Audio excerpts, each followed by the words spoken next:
ხალხი ცდილობს, რომ საქართველოშიც დაიკვრას თანამედროვე მუსიკა და ბევრი ფესტივალები ტარდება, გაცილებით უფრო მეტი კონცერტები ტარდება ვიდრე მაშინ, როდესაც მე უფრო ხშირად დავდიოდი საქართველოში და როდესაც ჩვენი ფესტივალი გქონდა, რისი გამეორებაც მინდა.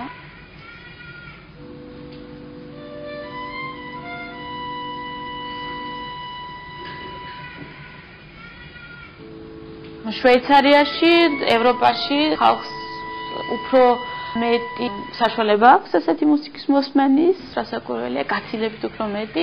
მაგალითად, ასეთი ჟურნალი არის მუსიკისთვის შვეიცარიაში და იქ იყო გამოქვეყნებული რამდენი კონცერტი ტარდება ციურიხში, მარტო ქალაქ ციურიხში თანამედროვე მუსიკის ჟანრში. ერთი თვეში იყო დაახლოებით 150 კონცერტი მარტო თანამედროვე მუსიკის ჟანრში. მარტო ქალაქ ციურიხში და ქალაქ ციურიხი არის თბილისზე გაცილებით პატარა. მაგრამ ეს არ ნიშნავს იმას, რომ ხალხი უფრო მეტად ინფორმირებული არის. ეს ითვლება, რომ კარგი ტონი არის ასეთ მუსიკის კონცერტებზე სიარული, იმიტომ რომ ხალხი თვლის, რომ ამითი რაღაცას კარგს აკეთებენ. რაღაცა ახალის შექმნაში იღებენ მონაწილეობას, ხო? მაგრამ რო ვთქვა, რომ ყველაფერი გადასარევად ესმის და მოწონს ამის გარანტიას ვერ მოგცემ.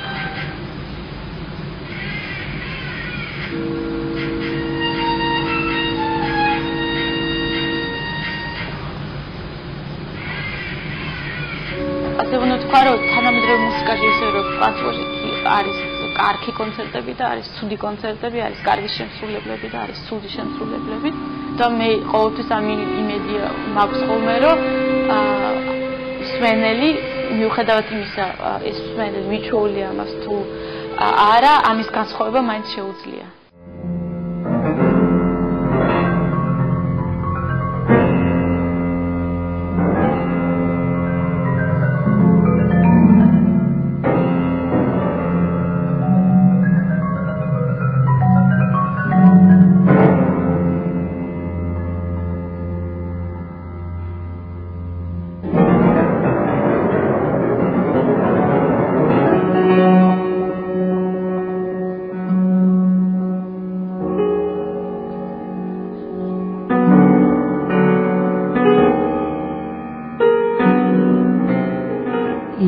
ცნება კონსონანსის, რომელიც ჩვენი ყურისთვის მისაღები იყო და ამაზე იზრდება საერთოდ და რა თქმა უნდა დღეს ამის უარყოფა არ შეიძლება გაფართოვდა. არა კეთილხმოვანი ჟღერადობა ასე განვიხილავთ ჩვენ არა დისონანსს, მაგრამ აი ანტონ ვებერნის მოსაზრება, რომ დისონანსი როგორც ასეთი არ არსებობს ბუნებაში.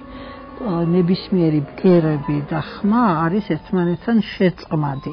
და იგი ამბობს, რომ მუსიკა არის ბგერას ხომ თავის ობერტონების თელი სისტემა, თელი რიგი დახვევა, რომ მუსიკა არის აი ბგერის ობერტონების სისტემის თანდათანობითი ათვისება და რომ ეს ობერტონების რიგი არის უსასრულო.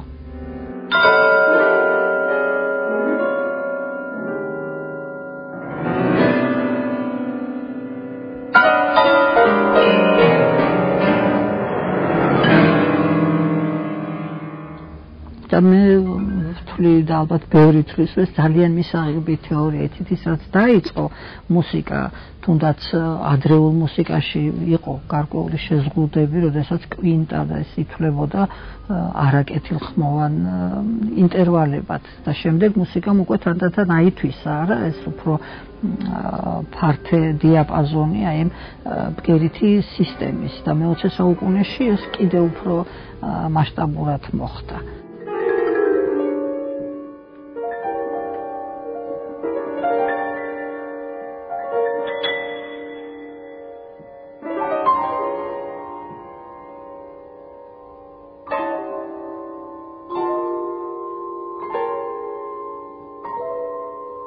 ამას უნდა გარკვეული მზაობა, რომ ყური ჩვენი აი ამ ახალი მუსიკის ახმისთვის იყოს მზად. აი ეს პროცესია ძირითადად და ეს ნელა მიდის, საკმაოდ ნელა მიდის. მე ვერ დავდებ თავს როგორ არის ახლა ევროპაში, მაგრამ ნუ ყოველ შემთხვევაში ის რა ინფორმაცია ჩვენ გვაქვს ევროპული მუსიკის საშემსრულებლო კულტურის შესახებ თუ რა სრულდება საკონცერტო სცენებზე, ნუ იქ რა თქმა უნდა ბევრად უფრო წინ არის ეს ყველაფერი და ჩვენც ვცდილობთ რომ არის გარკვეული მუსიკოსების დიდი ნაწილი, რომელიც დაინტერესებულია მე-20 საუკუნის მუსიკით, მე პირადადაც და ბატონი ჯანსუღ კახიძე ძალიან ბევრ პრემიერას გვთავაზობდა თავის სიმფონიურ ორკესტრთან ერთად, სტრავინსკის და ასე სხვადასხვა კომპოზიტორები.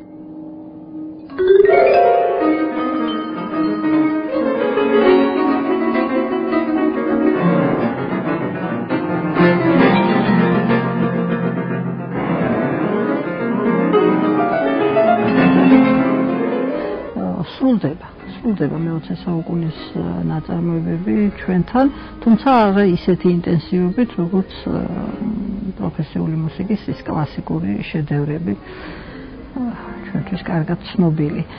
და მიზეზი ბევრია. პირველ რიგში მე მაგალითად შეიძლება დავაბრალებდი, შეიძლება ამის თქმის უფლება არ მაქვს, მაგრამ ჩვენ გარკვეული დრო და საკმაოდ დიდი დრო ჩაკეტილსივრცეში ცხოვრობდით. და ახლა გადახედოთ იცით წიგნებს, რომელიც გამოცემულია საბჭოთა კავშირში 60-იან, 70-იან, 50-იან წლებში თუნდაც.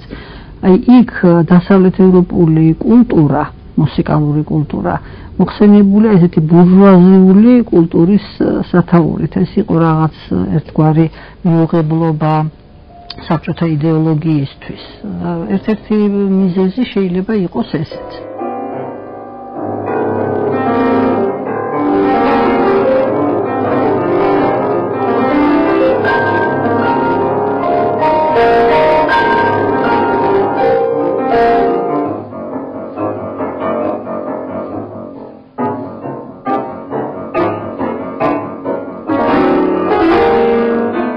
გარდა ამისა, თავად მუსიკას, მე-20 საუკუნის მუსიკას ძალიან ბევრი სიახლე მოჰყვა.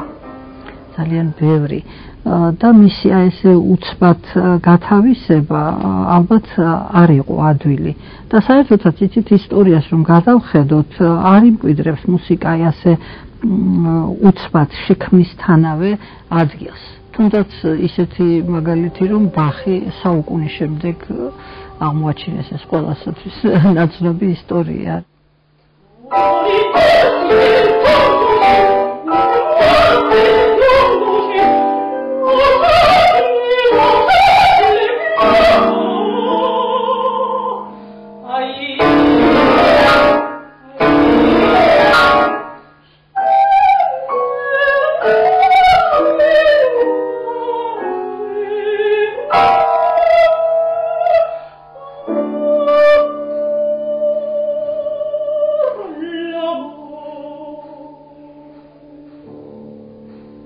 ჩვენ მაინც ასე თუ ისე ვიყავით საბჭოთა კავშირის შემადგენლობაში და ჩვენ დამოუკიდებელი ურთიერთობები ევროპასთან ასეთი იოლი და არ გქონდა, თუმცა შემოდიოდა ჩანაწერები, იყვნენ გარკვეული ადამიანები დაინტერესებული ამ მუსიკით, ნოტები მოპოვებით და შესრულებითაც, აი მე პირადად მაგალითად 78 წელს პირველად შევასრულე ოლივე მესიანის ციკლიდან 20 მზერა ყმა იესოზე 10 ნაწილი.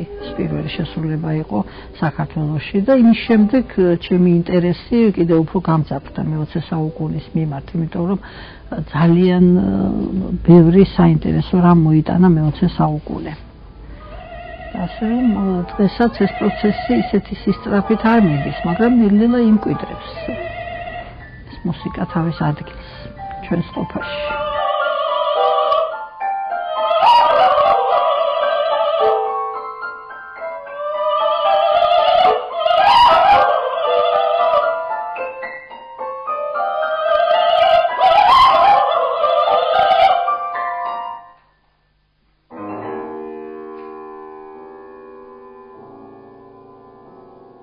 ეხება ახალგაზრდებს, რა თქმა უნდა, იცით ეს ახალგაზრდების დაინტერესება მე-20 საუკუნის მიმართ არის აუცილებელი, იმიტომ რომ სწორედ მაშინ შეიძლება წავიდეთ წინ, იმიტომ რომ ადამიანმა თუ მთელი ცხოვრება მუსიკოსმა გაიარეს ისე რომ არ შეეხე იმ მუსიკას უკვე ერთი საუკუნის შემდეგ, მე შეიძლება უკვე დაგვიანებულიც იყოს და ვეღარ მიუბრუნდეს. თანდათან შერწყმულად აი მუსიკოსის ჩამოყალიბებაში შერწყმა ნებისმიერი მიმდინარეობის, ნებისმიერი სტილის, სხვადასხვა ჟანრის მუსიკის იძლევა ყოველთვის უფრო დიდ შედეგს, ვიდრე რაღაც ერთ ჩარჩოში ჩაკეტვა.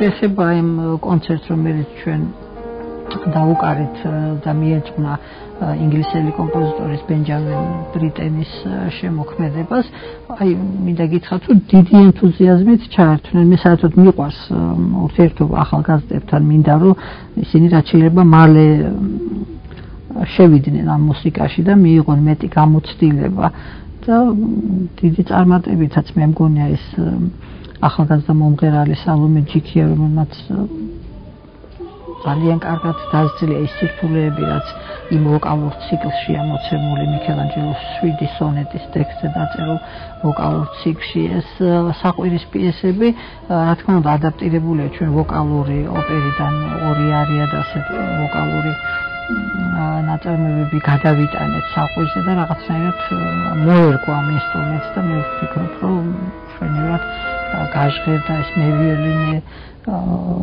გოგონაც ია დავითაშვილი და აი ქალბატონი მარიცა მაღლაფერიძეც ჩაერთვა ჩვენს კონცერტში და ისწავლა ეს ციკლი 7 ხალხური სიმღერა და მე მგონი შედგა საკმაოდ საინტერესო კონცერტი და ეს ყველაფერი რაც ჩვენ წარმოვადგინეთ ამ კონცერტში პირველად შესრულდა საქართველოში.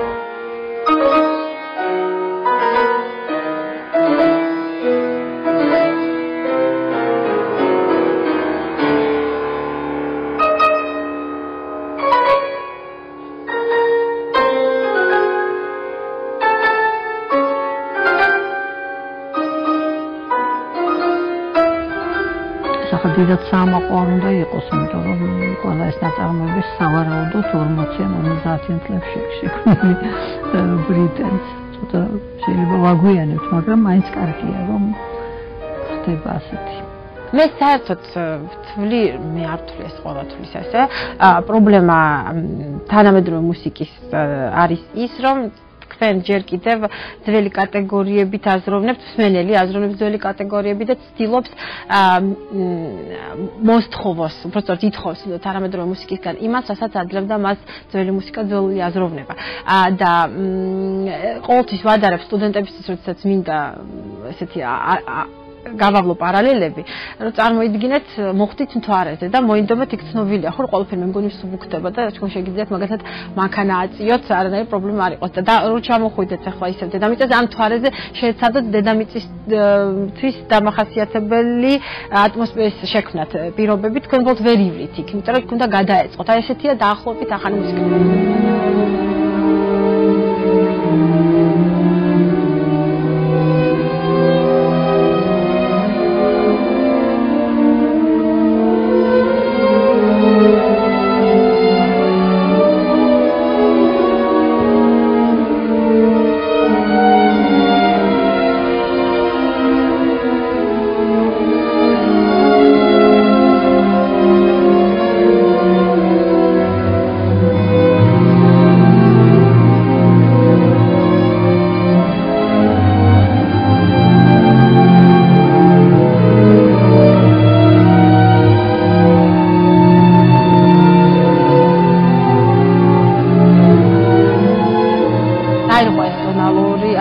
დაირღვა ეს ვიზიდულობის კანონები, რომელიც ტონალური მუსიკისთვის დამახასიათებელი იყო, ხო?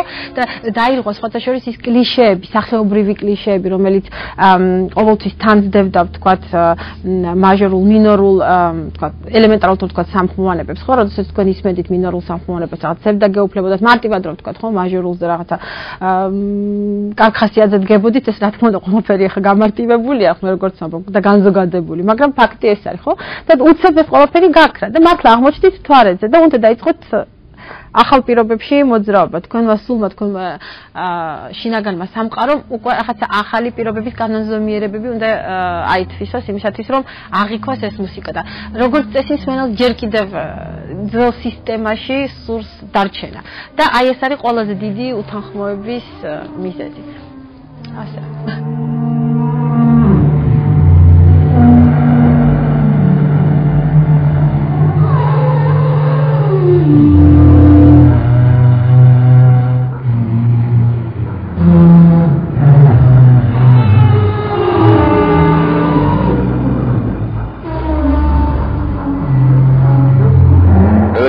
მუსიკაში ტრევორ უიშარდი მაგალითად. არის ჩემი საყვარელი კომპოზიტორი, იმიტომ რომ ჯერეთი, იმიტომ რომ ძალიან ბევრს წერს მუსიკის ესთეტიკაში.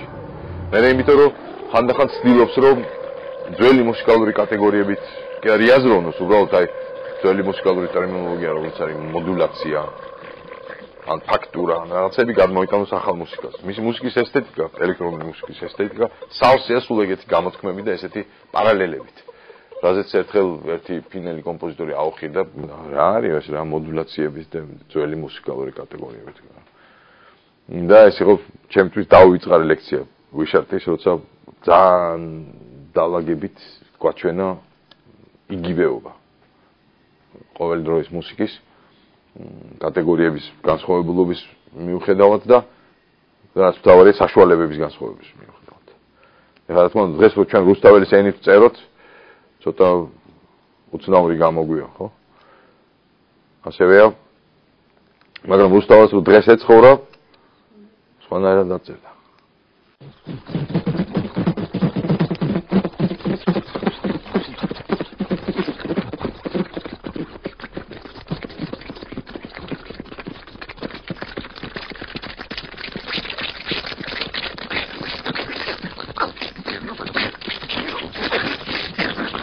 გადავთვლი რომ პედაგოგიკაშიც აუცილებლად უნდა გარკვეული დრო დაეთმოს მე-20 საუკუნის მუსიკას.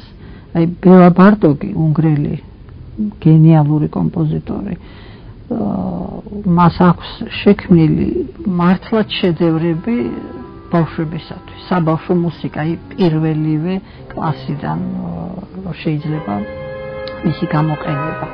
აი თუ და ბევრ კომპოზიტორს, აი საბავშვო მუსიკა ბევრია და სხვათაშორის ონეგერის აზრი იყო, რომ ბავშვებს პატარა ასაკში დისონანსის, აი რასაც ჩვენ ვითომ არაკეთილ ხმარებას ვეძახით, განცდა არ აქვთ. ისინი ბევრად უფრო მალე ადვილად აღიქვავენ აი ამ ხმოვანებებს, ვიდრე მოზრდილი ადამიანი, რომელსაც უკვე ჩამოუყალიბდა ტონალური მუსიკის ახქმისკენ მიდრეკილება, აი ამას სჭირდება გარკვეული ინტონაციური მარაგი, ასე შეიძლება უწოდოთ დაგროვება, რომ აი მუსიკის ახქმა თანდათან გაგიადვილდეს და ეს რაც უფრო ადრე მოხდება. აი პედაგოგიური კუთხით მინდა გითხრათ, რომ სასწავლო რეპერტუარში ეს აუცილებლად უნდა იკავებდეს, რა თქმა უნდა, მან არ შეიძლება ჩაანაცვლოს კლასიკური მუსიკა და ის შედევრები, რაზეც ჩვენ ვცდით ახალგაზრდობას, მაგრამ აი პარალელურად ეს ამასაც აუცილებლად უნდა დაეთმოს ყურადღება.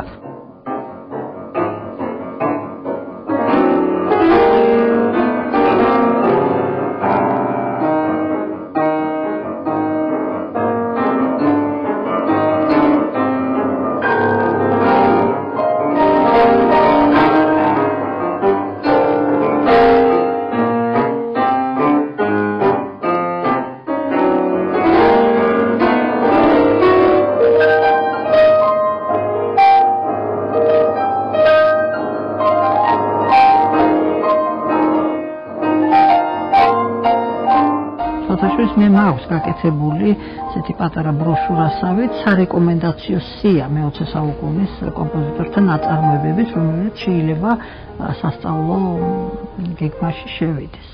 იმიტომ რომ ჩემი სადისერტაციო ნაშრომი ზუსტად ეხებოდა მე-20 საუკუნის მუსიკის ათვისების პრობლემებს. აი ეს ჩემი სურვილი რაც მინდა გითხრათ რომ რაც უფრო ადრე პედაგოგიურ რეპერტუარში დაიკავებს ადგილს მე-20 საუკუნის მუსიკა, მით უფრო მალე წავალთ წინ. ეს არის ის რისი შეკვეთაც სამყაროში არსებობს. შეიძლება უმრავლესობა ამას არ ეთანხმებოდეს, მაგრამ მე ერთხელ ძალიან კარგი წინადადება წავიკითხე, რომ საერთოდ კულტურა ეს არის კაცობრიობის წარმოდგენა სამყაროზე. კულტურა ეს არის ის როგორ წარმოიდგენს ეს ან ზოგადად კაცობრიობა, ან ესა თუ ის თქვათ ეროვნება, ან ესა თუ ის ჯგუფი ადამიანთა როგორ ხედავს სამყაროს.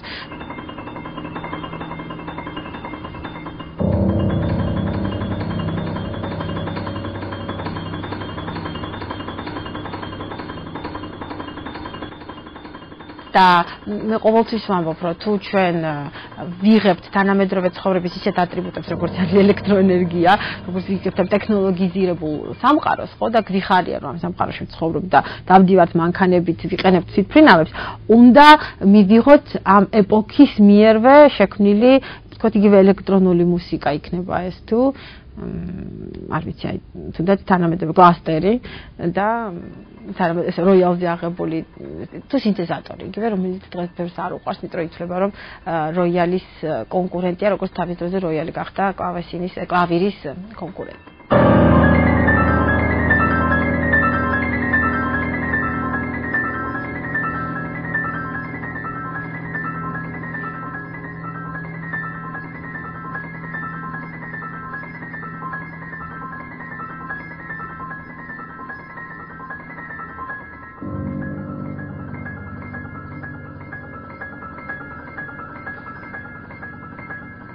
ძნელია ახლა სმენელს რომელსაც საერთოდ რომელიც ზოგადად ცუდად არის განწყობილი ამ მუსიკისადმი რაღაცნაირად უმტკიცო ამ მუსიკის მნიშვნელოვანება ან ამ მუსიკის ემოციურობა. მაგრამ როგორც კი დაინტერესდება, მაშინ დაინახავს რამდენი რამე შეიძლება იდოს რაღაც რიცხვების რაღაც თამაშში ან ობიექტების სივრცეში მოძრაობაში რამდენი რამე შეიძლება დავინახოთ არ მარტო ვიზუალური, არამედ მუსიკალური.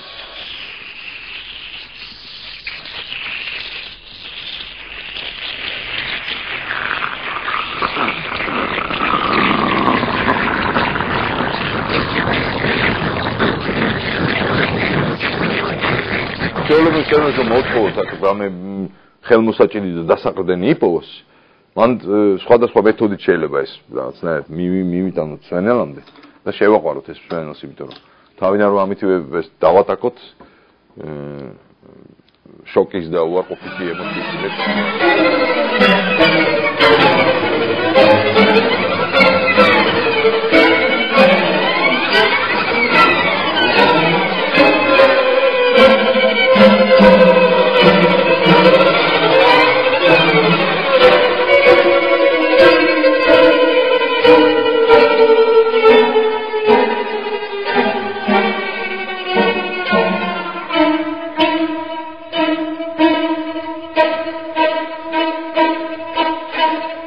მნიშვნელოვანია ესეთი რაღაცები ხშირად გადაიცის ტელევიზიით, იმიტომ რომ ეს ერთ-ერთი და ალბათ უმოკლესი გზაა ის, რომ სმენელამდე მივიტანოთ ისეთ რამე, რაც ჯერ არ განუცდია. და ხელოვნების განცდა ამასთან უნდა იყოს დაკავშირებული. აი მართლა ჯერ განუცდელთან შეხვედრასთან და ჯერ განუცდელის განცდასთან.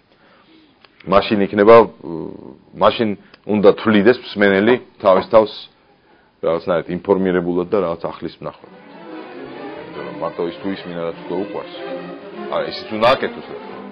მე არ ვამბობ რომ გადავდოთ გვერდზე ბეთჰოვენი და ბრამსი. პირიქით. ბეთჰოვენსა და ბრამსაც და ბახსაც სხვანაირად დავაფასებთ თუ გვეცოდინება დღევანდელი მუსიკალური აზროვნება.